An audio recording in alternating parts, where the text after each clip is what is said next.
Reactions have continued to trail 2024 budget proposal of 27.5 trillion naira presented to the National Assembly by President Bola Ahmed Tinubu on Wednesday. While some experts say the budget is unambitious, others said that the renewed hope budget will tackle the key economic challenges. Chamunda Bank reports.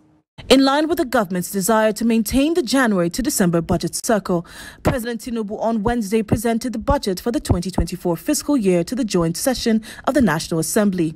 The breakdown of the budget shows that 2.18 trillion naira was allocated to education, 1.33 trillion naira to health, 3.25 trillion naira to defense and security, 1.32 trillion naira to infrastructure, and 534 billion naira to social development and poverty reduction programs.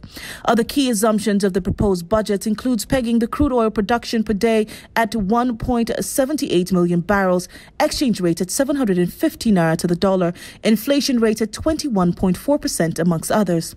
This economic expert, however, said looking at the allocations to various sectors, the budget may not make significant impact on the economy. You just oppose against what is supposed to be solving. Okay? And then even at a sub-regional level, if you look at lesser populated countries, like Egypt, South Africa, you find out that what we're presenting is actually minuscule. According to the National Bureau of Statistics, 133 million Nigerians are multidimensionally poor, with 71 million persons living in abject poverty.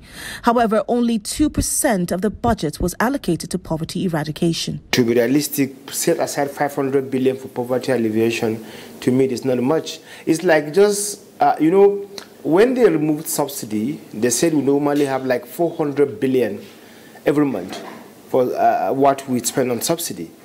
So it means we are spending only 1 month subsidy removal money to address a 1-year poverty eradication program. So the 27.5 trillion naira budget has a deficit of 9.18 trillion naira, which is to be financed by multilateral and bilateral loans. Can Nigeria afford more borrowings with its debt profile currently at more than 80 trillion naira?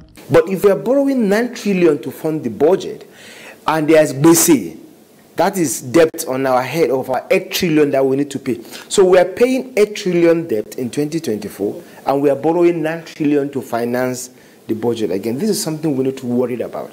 And we are not saying we should not borrow, but we should borrow for profit. We should borrow for value. We should borrow for result. We should borrow for productivity. I don't see us being able to fully, that's the word, be able to raise the money to be able to fund it. Because even if you look at the supplementary budget, and again, quoting the president a second time, they had projected 11 trillion and only raised about 8 trillion. Analysts have urged the National Assembly to do a thorough job on the budget while putting the interests of Nigerians first. Chamunda Bank, Trust TV News, Abuja.